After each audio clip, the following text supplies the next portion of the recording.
And yes, sir. So good morning, everyone. My name is Abimbola Akinoye, and I am one of the people that make things happen at Leading Ladies Connect.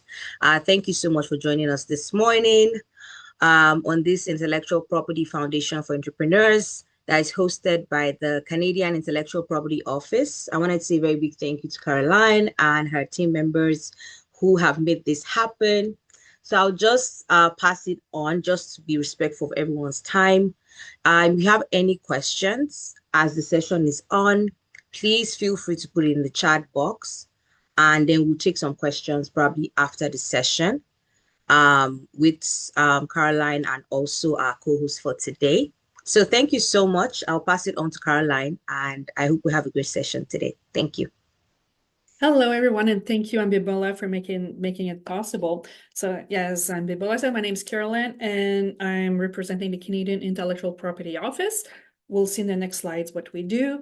And as Ambibola said also, please ask your questions as we go, so then it helps me readjust my notes and making sure I cover all the aspects that we need to cover today.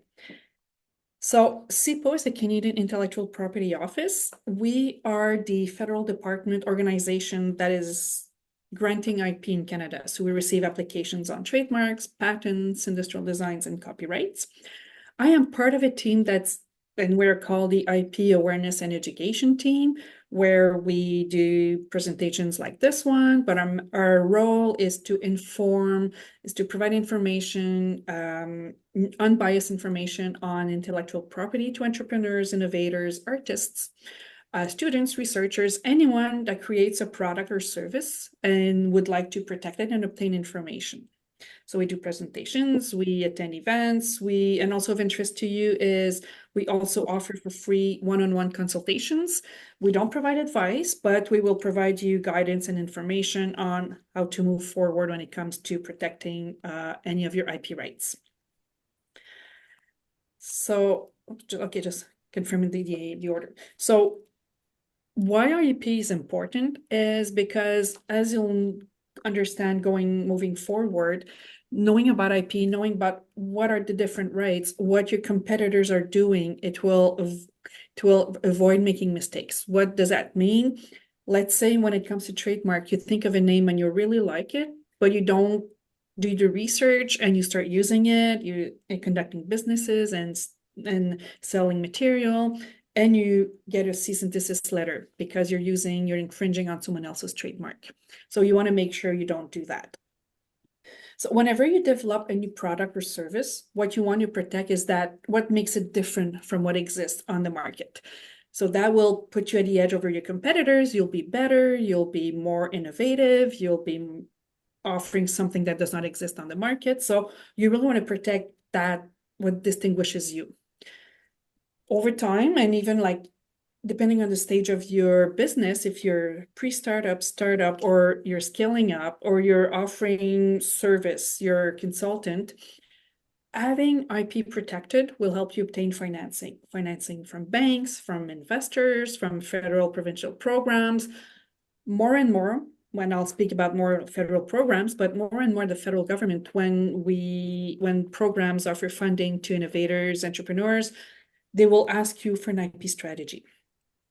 Don't panic. IP strategy just simply means you know what to do with your IP. And you've done your research. You're gonna say you'll tell, oh, I'll file for patent, or I prefer to keep it as a trade secret, and I've got my trademarks filed. So by and large, you know what to do. And in the eyes of investors, banks, or federal programs, it proves that you're serious in your business. We'll see later what are the other advantages of IP. But IP will also help you to achieve your business goals. So for example, you've developed a new product and you're targeting winter sports. Well, you want to protect maybe by trademark, by industrial design, by patents. And then you say, okay, perfect, but I'm not strictly doing business in Canada. So I need to align my markets. I need to file in the States. I need to file in other countries. So that in 5 years, which is your business goal, you'll be the world leader on that type of industry. So that's your business goal, and IP will really help you achieve that business goals because you're protecting, quite rightly so, with the right IP rate, but also in the countries where you'll be conducting business. So then you're securing your markets. And over time, people will be using, buying your products or service. Your reputation will increase, you'll be more reputed in the markets, people will talk about you. So the value of business will increase also, all thanks to that IP that you've protected. And also with the quality of the products you're offering. I mean, it's a whole, it's a whole. Think of a business strategy as an umbrella. And of course, you have different sub-strategies like marketing, HR, R&D, location, IP, etc. So all these sub-strategies are as important as they are, and they will be more important at some point, and at some other point you'll invest in the marketing. At other time you'll invest in IP. At other time you'll invest in HR. So all this to say, at the end of the day, all these strategies will help you to achieve your business goals. And IP will also minimize the risk of, as I said, either using someone else's brand or having someone using your brand without your consent, which could have a negative impact on your reputation. Let's say you're selling hiking material and you have your own brand and someone else copies the brand and starts selling lower quality. There'll be an impact on your reputation. So you really want to make sure that you monitor what's on the market set where you're active, and you can notify as ASAP when you see someone misusing your IP. The last thing you want, of course, is that lower quality using your similar brand, they make money on your back and you're losing money, you're losing clients, and there's a major impact mid over time on your quality and on the reputation of your company. And last but not least, you want to make sure that no one will benefit from any innovation or new product you've launched on the market without your permission. So now that I've said what IP is, now what are the different IP rights? I'll name them, and then in the next slides, we'll go deeper in explaining what all of them cover, cost, and duration. So a trademark is the branding of your company. Patent will protect a functionality, a tool, a product. Copyright protects original content. Industrial design protects the visual aspect. Plant Breeders Act, I won't talk too much about it because it's not protected at CIPO, but it's anything that's new varieties of plants. And trade secret is not registered at CIPO, but it's any information that one must keep confidential either forever or until they file for IP protection. Is there any question before I deep dive into other in IP rights? Ashley, I'm looking at you because I see you and Abimbola, so I see you nodding. So perfect. I'll go. You both be my helpers. Excellent. So there's a few trademarks here from Canadian trademarks, Canada Goose, Roots, Air Canada. They're all large corporations, but rest assured that smaller companies do have trademarks too. Could be oops, there's a question here. I'll just go into chat. Which one gives you the most protection as a product-based business? It really depends. It depends on what you're offering, but it could be a combination of, okay, it's a good insert. Think of the iPhone. There's trademark. There's patents for the functionalities. You have visual design. You have copyrights. You have trade secrets. So it depends on what you're offering. And maybe if you want, if you can ask questions that are not too specific about your project, we can chat live, or we can have a conversation after you and I. Okay, okay. Abimbola, I'm missing one slide in this presentation, so I'll make sure I send it to you so when you can share the PowerPoint. But trademarks, actually no, this one covers what I wanted to talk to. So trademarks could be words, logos, symbols, sounds, designs, etc. that really distinguishes your company's product and services. What do I mean by that? Apple, Samsung, Tylenol, Motrin, people will choose one brand or the other because they like it, because it resonates with them, because it, like for me, in my case, Motrin says, okay, take Motrin within 20 minutes, I feel much better. Ashley will say, you know what, I prefer Advil, much better. And Bibola will say, you know what, ladies, go generics, much cheaper, same thing, but you save a lot of money. So there's no right or wrong answer. It's just a preference as a client, as a customer, as to which brand we prefer. In Canada, you don't have to register the trademark, but it's strongly recommended depending on what type of business you have. If you don't register your trademark, you have limited protection. It's mainly in your own local city, or it's very local, regional protection. And it's harder to defend if someone else starts infringing on it. When it's registered, when it's at CIPO, it's national coverage for 10 years, but also protects anyone that would create or use a mark that would be confusing. Let's say my brand is ABC and I'm selling hiking shoes, and Abimbola said CBA hiking shoes. I'm the first one to use. And Bimbola, and I could say, Bimbola, you're confusing my client, cease and desist letter. It could come, we can negotiate before, but if there's no collaboration, there's no agreement, it can go up until litigation. So that's exactly what IP provides, and it's a national protection. So it's Canada, and it's the right to exclude anyone from using that mark without your consent. On the flip side, you can grant licenses on your trademark to people across Canada or any other countries where you file for trademark protection. So in exchange of using your brand, they increase your revenue by sharing royalties with you. So a trademark in Canada is valid for 10 years, but you can renew it as long as you're using the product or service that it's attached to. So from now on, when you see TM, it means it's your trademark, or it's a trademark, but it's not registered. When you see R, it's registered.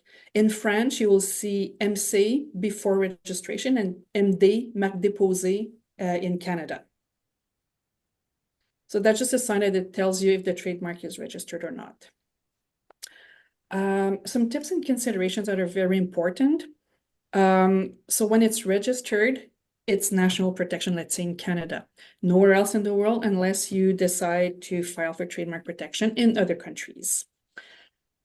Some word of wisdom, use a mark that you like.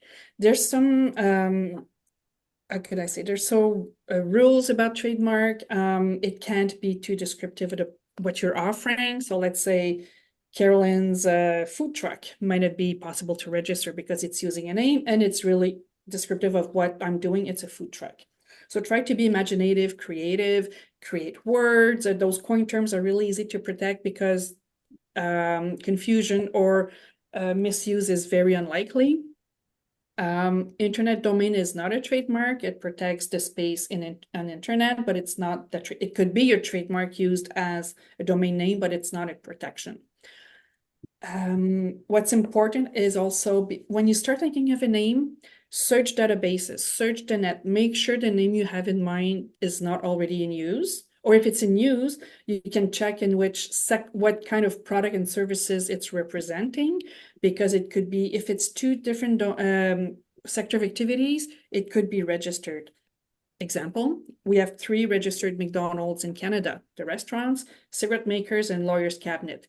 Clearly, confusion would be very difficult. So that's why we allow 3 similar trademarks to coexist. You can file on your own, or you can hire a professional. And a professional is a trademark agent. They work in private cabinet, and they will represent you towards CIPO and other IP offices around the world. That's what they do on a daily basis. So they're experts in that field. So you have to decide if you do it on your own, it starts at $340. And then you will negotiate with a trademark examiner here at CIPO, or you can hire a professional, and it's costly, but you're saving time. So you're looking at around $2,000 per trademark when you hire someone. I see there's a question, so I'll go in the chat. Oh, okay, perfect. Am I missing a question? Caroline, we'll take questions after. but I want everyone to put their questions in the chat. Okay, perfect. Excellent. Thank you. So as I said, the trademark agent will do the search for you. They will file the application, and the trademark process is not automatic. It's not when you submit your application that it's automatically registered. There's an examination. It's a fairly serious process. And I'll tell my clients, don't panic.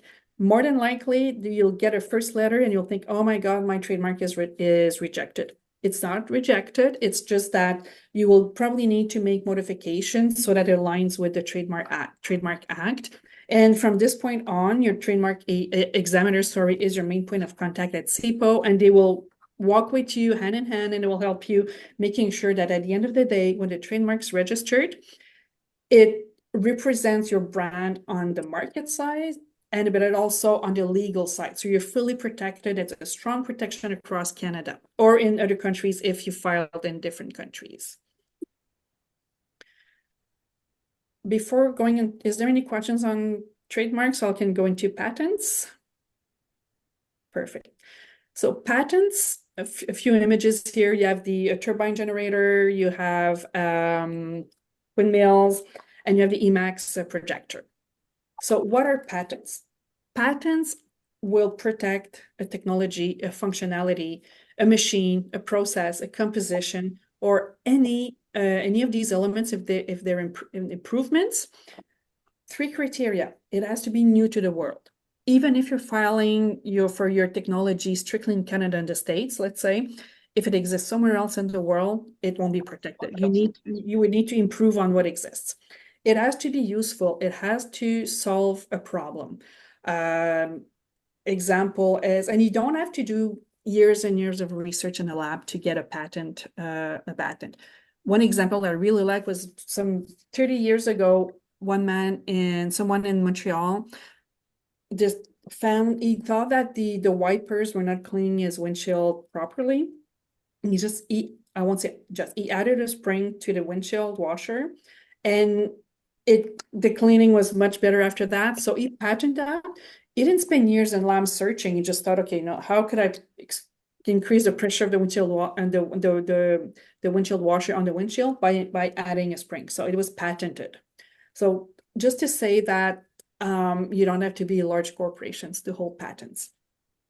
So again, new to the world, has to be useful. And when we say non-obvious, it means that someone in the trade, someone who's expert in that field, has to say, I never thought of that before. It's kind of like I call it the wow factor. I should have thought of it.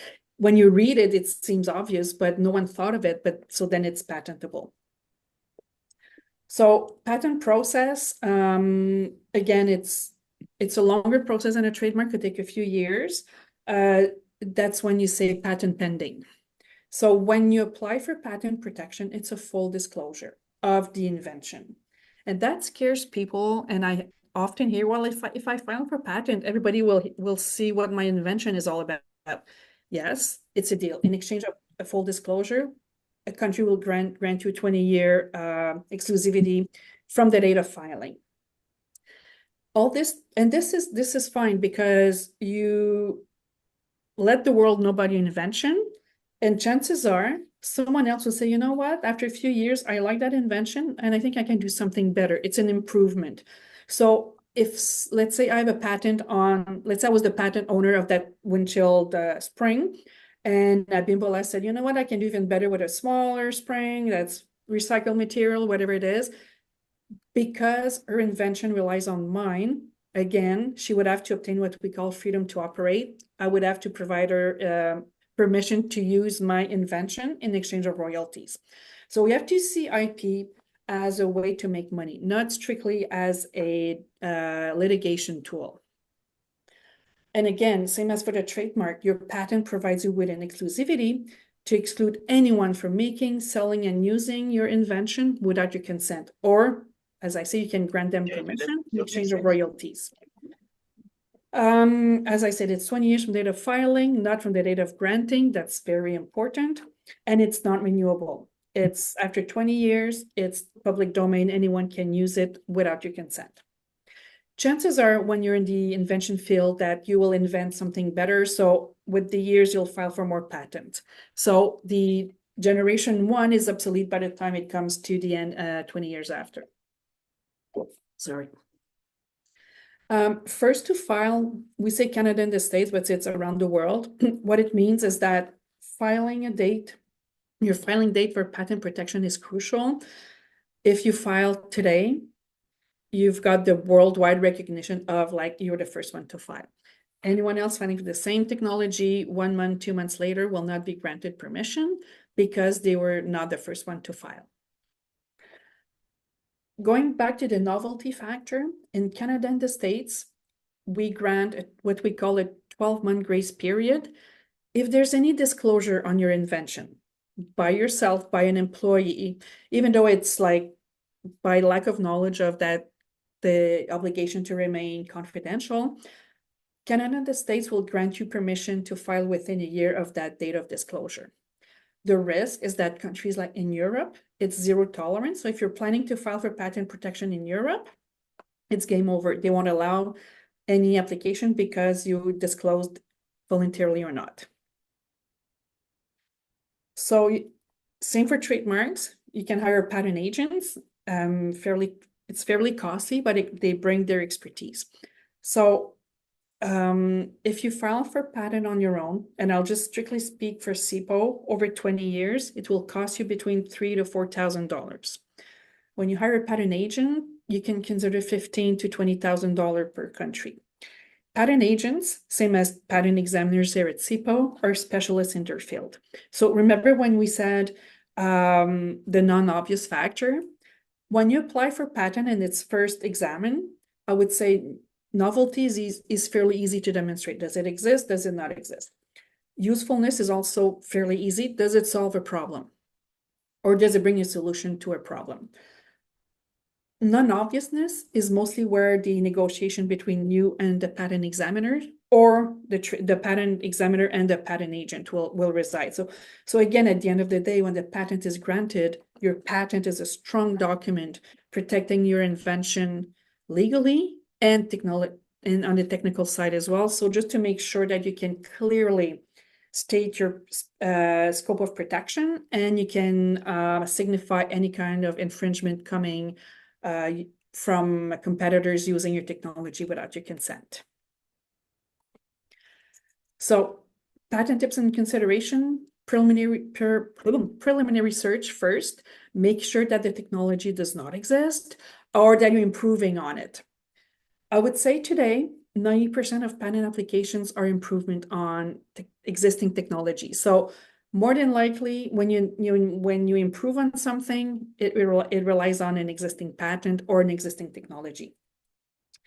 Very technically, but name all the inventors and co-inventors because we can invalidate a patent if it's missing information. Description is fairly easy, just to say like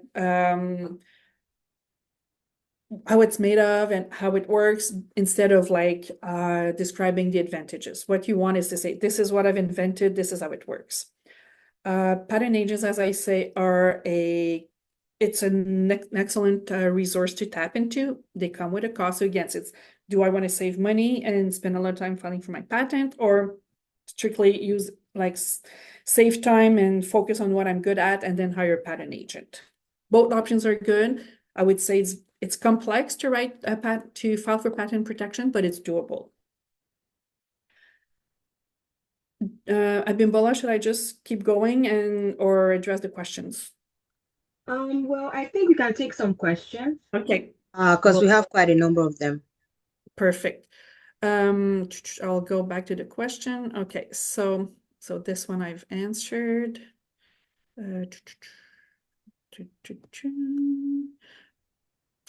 Okay. I'm trying to just go slow, to scroll down slowly. It's giving me issues here, sorry. Okay, I could read them for you if it makes it. Okay, perfect. Yes, please. Okay, so I would just skim through the questions so I'm able to group questions that are literally the same thing. So somebody's asking, is trademark the same as patent? Pardon me? Is trademark the same as patent? No, absolutely not. Trademark will protect your branding, like the name, the logo, a specific color that you're using, a sound, and patent protect the technology. So very different. They could be filed together for the same invention, but they protect different aspects of your invention. Okay. And then we have one asking, what is the difference between standard character in trademark? What's the difference between name and the standard character in trademark? Also, if some of the words in my name is registered by another company within the same field, but my name has other words added to it, can I still register it? Okay. My trademark is Canada and US. I found some people are if anyone is using your trademark when it's registered, yes, you can first contact them and try to get them to stop using the brand without your consent. And we can have that separate conversation for you who asked the question. So exactly, you want to avoid anyone using a brand that's confusing for clients. So your customers will mix the two product services and will be going to your competitor instead. So absolutely, as long as you have that registered trademark. It's more complicated if it's not registered. So it kind of answers the other question. Limitations of an unregistered trademark is recourses are limited. When your trademark is registered, it's officially in SIPO's database, so it's easier for you to enforce it, and it covers entire Canada. Well, the 10-year only applies to registered trademarks. So let's say you register a trademark today, you apply for a trademark today, and let's say 15 months down the road it's registered, so 10 years later you'll have to renew your trademark. What resources we can refer mainly to draft the patent document, file our own. Okay. As for that, I would say you can search patent databases and look for similar patents in your field that have been granted. So you can look at the vocabulary, you can see how it's been described. So it gives you an idea. And that's something you can do also is file for your patent, describe it, try to write the claim, draft the claims. And if you find it too complicated, you can ask a patent agent to fine-tune the application. Grants and funds available for patent or trademark filing, they vary from province to province, but let's say the federal, we have different programs. I would say Elevate IP Assist from the IRAP, which is the Industrial Research Assistance Program. ISET offers a variety of grants also. And in Ontario, I'm sorry, I don't cover Ontario in my general practice. I cover prairies and Atlantic, so I'm not familiar 100% with the provincial programs, but I would invite you, send me an email at the end of the presentation. I'll connect you with my Ontario colleagues, if that's okay with you. All right. Okay, thank you. All So we right. have somebody who has their hand up. Maybe we can take one question from Hyacinth. Sorry, I hope I'm pronouncing your name properly. Yes, thank you. I just wanted to find out if you're early, I know you can't patent an idea, but if you're early in an invention, like something that you're developing that you know doesn't exist, but you need to collaborate with other other individuals or companies in order to test this idea, if it will actually work, or if there's a space for it to operate. Um, and in the process, you have to reveal what is about that particular idea, which is, as I said, doesn't exist. How do you protect what you're going to be sharing with them to prevent somebody from, grasping that and running away Yeah. with it and, getting ahead of you? Hey, very good question. Thank you for asking it. Because patents rely on novelty, you have to keep it secret until you file. The way to work around is let's say you have focus groups, so you're talking to potential manufacturers or chain stores, whatever it is. Like, I have an NDA, a non-disclosure agreement. The risk is that people will not respect that non-disclosure agreement, but if they don't, you have a recourse against them. Also, I always suggest clients, if let's say you're approaching store ABC that's Canada-wide, and you say, you know what, I'd love to test your interest, and they refuse to sign an NDA, I would say a good sign to say, I won't negotiate with you. Because you want to make sure that they'll be respectful of the clauses within the NDAs. And same thing, you need to sign non-disclosure agreement with your employees so that you make sure that even if they leave the company, they won't disclose anything that was developed as they were working with you. That's a very good question. Thank you so much for asking it. Okay, So thank you. we'll go into trade secrets. When I said patent is a full disclosure, trade secret is the opposite. It's any information that must remain confidential that has a business value for you. And it could be, as I said, forever and ever, or it could be until you file for patent or trademark or useful design. And again, you don't have to be a large, you don't have to. Okay, sorry. Perfect, thank you. You don't have to be a large corporation to hold trade secret. The best example that we use is always the Coca-Cola recipe. We know the ingredients, but we don't know the process to make Coca-Cola. And one example I like to provide just to prove you that you don't need to be a large corporation is a couple of years ago, I was giving that presentation to a group of students here in my region. And one of the student raised his hand and he said, you know what, I work with this pizza shop. It's a local one. It's not a chain, but they're reputed for their pizza sauce. And the owner is the only one who knows the recipe. It's locked in a safe, and he only prepares the sauce at night when he's alone. His wife and kids don't know the recipe, and it kind of creates a buzz in the neighborhood to like, oh my God, what's that secret ingredient? That pizza sauce is so good. So didn't cost him anything to protect it. But he's taking the right means to make sure it's kept confidential. So I think a trade secret could be dangerous because if it's ever disclosed, it's too late. You won't get it back. It's like taking toothpaste out of the tube. You can't put it back. And also your recourses would be limited. Let's say you're in a small company. Let's say that pizza shop. So owner has this special sauce that he prepares at night. He's alone. And then one employee finds out about the recipe, goes out and publishes on Facebook, let's say. Well, the recourses are limited because first, it's an individual. He's not super rich. So he would lose. So the danger is that anyone would start making that sauce and they won't go to the pizza store and order pizza from there because they have the sauce and they really like it. Excellent. So there's no registration.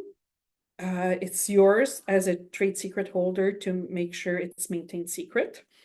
And again, if there's any disclosure, you're at risk of maybe losing your edge over your competitors because then everybody will be able to make or to use whatever was kept secret before. So tips, restrict information to very limited number of people. The pizza guy, he's the only one who knows the recipe. And that's what he did. He recorded the recipe and it's somewhere in a secure location. If it's anything on website, encrypt or use a password protection. Do not disclose, use confidentiality agreements, and making sure that employees, when they leave the company, are aware that they cannot disclose the trade secret. I'll check. Okay, excellent. So copyright. Copyright could protect original content, as I said. So it could be a picture, sculpture, a fiction book, could be a source code, could be a business plan, website content, blog content, etc., etc. Copyright are automatically protected. You don't have to register them. It gives you an advantage in terms of litigation, if ever, but any type of work that you develop could be photography, could be a source code, maybe, yeah, you can have an indication. But website, book, manual, instructions manual, You always insert the circled C, the name of your company, the year, and you can add all rights reserved. So a source code is considered a literary work because it's a series of instructions that are written in a way that at the end of the day, the code will work and that's special functionality, sorry. So they protect creative original work. As I said, they're automatic upon creation. You can file for copyright protection at CIPO. It's $65, I think. And that's the advantage is that, let's say your work gets copied and you decide to, and you decide to sue the individual, the corporation that stole your material. When you're in court, the judge will look at the certification of the copyright certification, and the person that copied the work would have to try to demonstrate that they created the original work. If you don't have your copyright certificate, you will have to demonstrate you're the creator. So it protects you in case of plagiarism.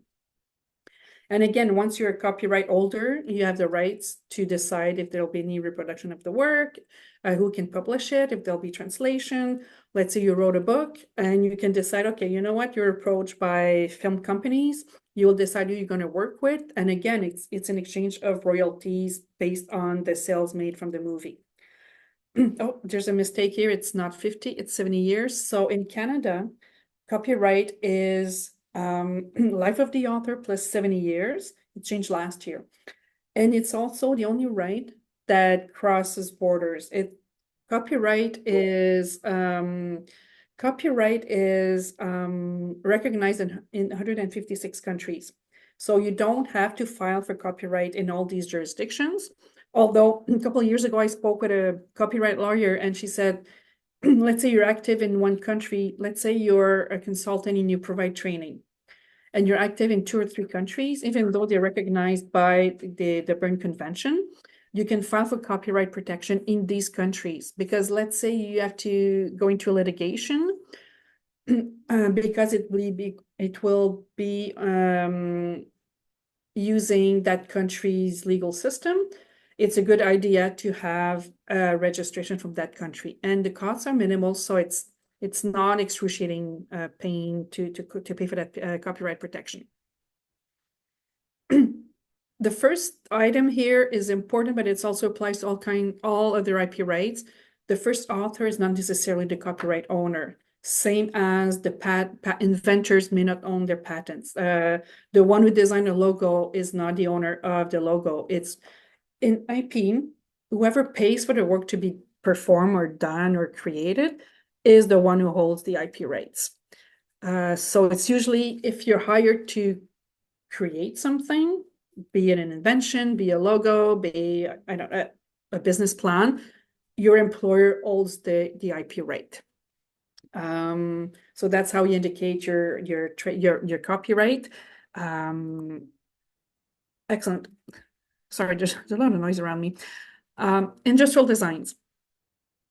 When we said that patents were a functionality, there's a question. I'll make sure I answer it before. Oh, yeah.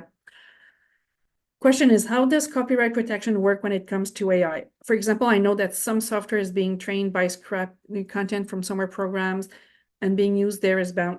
AI is very complex. It's very new. There's not a lot of legislation, so I'm very careful in my answer when it comes to AI. It so depends. Let's say you and I'll try to answer my best, and let me know if it's not, if I should provide more information. Let's say you ask AI to write a fiction book that takes place in World War II. And you say, I want a fiction book, 300-page, write me a story. You don't own the copyrights on it because your contribution is extremely minimal. You just said World War II, 300 pages. Sorry. However, if you say I want the story has to take place in World War II in France, characters should be actions would be this and this and this and that. When your contribution is maximized, then it's like it's a co-ownership, but it's very difficult to answer because it's, as I said, it's really new. If you ask AI to invent something, you're not the inventor. So it's really the contribution of the person who's pretty much at the keyboard and chatting with AI, and that could be that would be the owner. It's not as paid, but volunteers. Same thing. The question is, what if the individual is not necessarily paid, but volunteers to do the work? Does the employer still own the copyright? Absolutely, because there's an agreement between an employer and a volunteer or an employee to perform, to develop some work. So yes, it belongs to the organization, the employer. All right, so industrial designs are all about visual aspects, nothing to do about functionality. But going back to the question that we had at the beginning, as you can figure it out, a same object could have different copyrights. I'm a Yeti fan, so I've got the Yeti logo on my cup. There's an industrial design, more than likely. There's probably functionality with having the straw. So all kinds of IP rights would be applicable to the cup, the Yeti cup. So a few examples here: cascade, the embossment, the embossed tissue sheet, sorry, is a visual aspect. It's a visual design. The toe cap for the skate is also a visual aspect, industrial design on the skate. I'll ask that. Yes, you will. Excellent. So it's all about visual aspect, nothing about functionality. In Canada, we call them industrial design. Important to remember that in the States, they're called design patents. They have different names in different countries. If you're planning to file for industrial designs in other countries, make sure you apply for the correct right. In Canada, they're valid for 15 years from filing date, not from granting. It takes a few months for an industrial design to be granted. It can vary from country to country between 10 to 15 years. One of the value of the industrial design is, yes, it protects the visual aspect, but once that design is recognized as gain notoriety on markets, you can transfer into a trademark. That would extend your protection every 10 years, forever and ever. Think of the Toblerone chocolate bar, the Perrier water bottle, thinking of trying something else, the Orangina bottle. Also, they're all protected by trademarks. So we're industrial design first, but now they've become a trademark, and so it's a way to extend the protection. And again, same as for patents, there's a 12-month grace period in some jurisdictions, Canada and the States, if there's any disclosure of that industrial design prior to filing. Okay, excellent. Oops. So again, same as patent and trademarks, conduct a research. Make sure your visual aspect is new, because it will only protect original designs. And again, can be transferred into what we call the distinguishing guide. So it's when the shape is recognized. That's too detailed, but when you register to provide pictures of the design of what you're protecting, it could be part of a finished object. It may not be the entire chair if it's only the armchair you're protecting, because a specific object can evolve through times, and different parts of the object will be covered by industrial design. All right, so I've mentioned a few times patent agents, trademark agents. They work in private cabinets. We don't have any agents working with CIPO for CIPO. They represent the client, and you can consult this CIPATA, which is College of Patent and Trademark Agents, to find an agent. And that's part of the role we have, is to prepare you to meet with a patent agent or trademark agent, the kind of work you can do before, save money, and invest maybe in more strategic aspects of IP. So quickly, trade secrets, you don't register. There's no examination process. Industrial design, yes, you have to register to get granted. There's an examination process. Copyright is optional, and there's no examination. You apply and you get your certificate. Patent, yes, registration, and of course, a fairly lengthy examination process. Trademark is optional, and examination only for registered trademarks. Plant Breeders Act. Actually, Plant Breeders Act is handled by Canadian Food Inspection Agency and Agriculture Canada. And yes, there's a registration process, and that requires examination. So any question before we, okay, so there's like, are there any limitations to what you can copyright, format and length? For example, with digital graphic design, digital guides, assessment, infographics. No, there's no limitation because you don't provide copy of the work. When you apply for trademark, let's say it's a website, you provide the name of the website, it's a literary work, and then you just provide coordinates, and then your copyright is granted, is registered. Okay. You have a SaaS company software. Yeah. Can I use a patent to protect our current process in a very niche industry? It's a complex question because when you file for patent, software software are tough to protect because when you file for your software, okay, I'll backtrack. Software are protected by copyrights. So the language of the software is protected, the source code. Patent will protect the functionality. If you file for patent protection for software, you have to provide the code.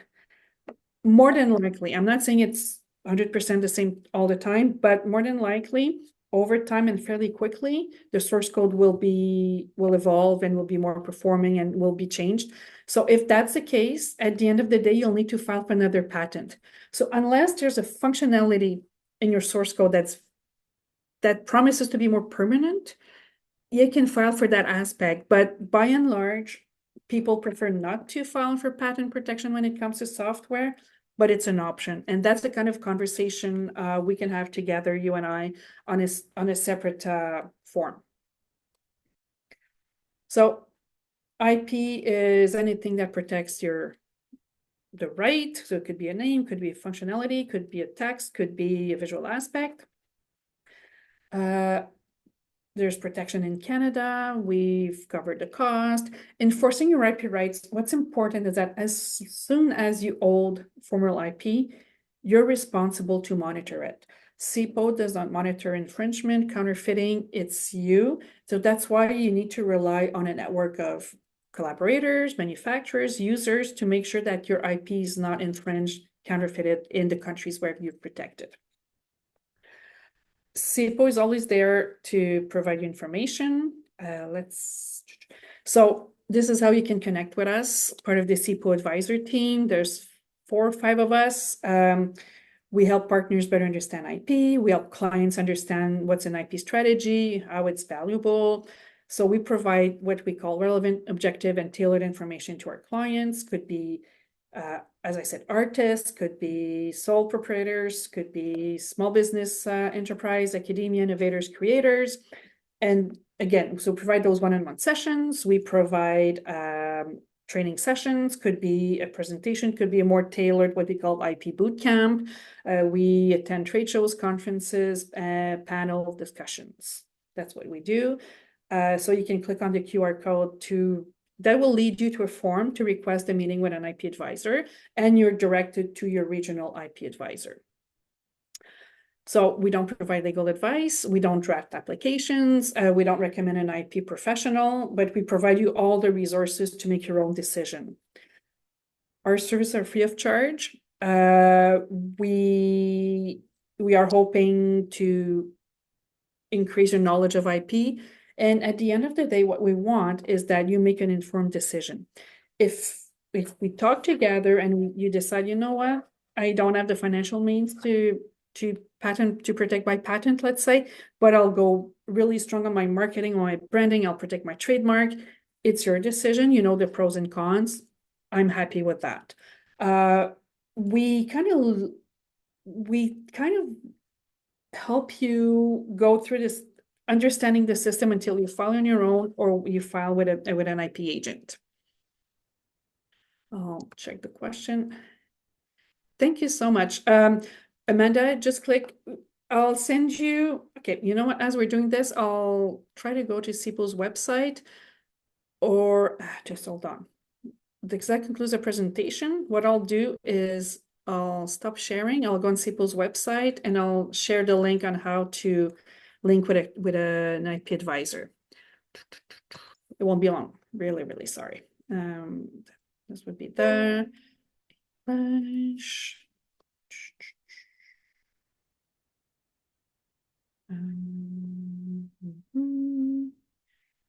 Where they keep changing our website. Find an intellectual property advisor. Contact. Okay, so I'm sending you the link that gets you to that form to fill out, and then, as I said, it gets you straight to your regional IP advisor. Voila. Excellent. So we still have a few minutes. Any questions you'd like to ask or? Okay, so I have some questions that we got from registration, but also at the beginning of the chat, somebody had asked, they registered their trademark, but they haven't used it for many years. And does my associate company have to be active? Okay, if you haven't used your trademark, it's been inactive. And if when it comes to renewing time, it's your decision to either renew it or abandon it. And to be honest, I'm not sure at what point trademark examiners will check if it's been used. But if your competitors really like your brand, they may notify SIPO to say, hey, ABC has been using their brand for 6 years, then we can expunge it. So it really depends on, I would say, the visibility of that trademark. So, and by and large, when someone has a trademark and they don't use it, they don't tend to renew it at the end of the 10-year period. So can you trademark phrases or saying some are general and some saying are specific? That would be, oops, I'm missing part of the wording. I'm sorry, I'll go check that. Sorry. Can you trademark phrases or saying some are general and that would be used for t-shirt? Yes, and they become slogans. And yeah, absolutely. You can protect that. Remember that they come at a cost, $240, but yes, you can protect phrases. Absolutely. Okay, so we can take one question. Dr. Peju, do you want to go? Yes. Hello, good morning. Thank you so much for this session. I asked a question earlier because when I was trying to, because I'm trying to register a trademark, and I noticed that there were some that were described as name and some were described as standard characters. So I didn't seem to understand what that meant. What's the difference between the two? And I also asked that so if you want to register a name, for instance, so what I was trying to register had like, so it's like there's a it's in the text space, and it had handy AI, but I wanted to register handy services. So I don't know if that would fly in terms of approvals. I'll start with a trademark question. I'm not a specialist on that. That's more like client service center that would answer that question. But standard character, if I'm not mistaken, is when you strictly apply for the word, not with specific font. So you're strictly ABC. So that's standard character. If you apply for the name in a specific font, then that would be the name. And could you repeat the AI related question? I'm sorry. So the name I saw when I was doing a search, I saw Handy AI, and I'm trying to register Handy services. So I don't know if that would be approved during registration. To be honest, if you only get an answer from the examiner once you apply, but what I suggest is you can contact a trademark agent, ask them about the registrability of that name, and they can provide you with that legal advice. Okay. All right. Thank you. And actually, I'll give you the college address, the College of Patent and Trademark. It's right here. I'll send you that link as well. That's a very useful link because it gets you directly to professionals that can help you file for you. Excellent. Excellent. So Abimbola, I'll send you the revised presentation with the correction in the copyright duration, and you can share with participants. I'll send you also my email address. Sorry, this link is not working. It says page can't be found. Which one? The college one you just sent. Oh, I think because it has the sign behind it. Oh, okay, just hold on, I'll resend it. Now Yeah, repost it. go ahead. Okay. All right. All So right, thank you thank so you. much, Caroline, and thank you, everyone. We're going to put everything together in an email for everyone that joined the session, with all the information on how you can reach Caroline and our office, and then the links that were shared today, and also the slides. We'll also send you the link on YouTube if you want to go over the presentation again. Maybe we missed some of the things that were spoken about as well. So we can take one more question before. Actually, yeah, we can just mention that on August 5, sorry, August 5, sorry, we're presenting trademarks and incorporation. So to Right. understand the difference between the two of them. And it's with my colleagues from Corporations Canada. Yes, that's true, because this session is actually something that we have in partnership with the IPO office. So we'll have 3 more sessions coming up, and we'll share more information as we go. Everyone is very thankful for the session. Thank you, Caroline. Thank you Very so much. informative. Thank you. It Thank was you. really helpful. Thank you so much. Have a It's great day, informative. everyone. Looking forward to getting to replay. So thank you so much, everyone, for joining us. If we have one more question, we can take that before we close out. No questions? So I wish everyone a great day and looking forward to talking with you. All right. Thank you so much. Enjoy the rest of your day, everybody. Bye-bye. Thank Thank you. you. Bye.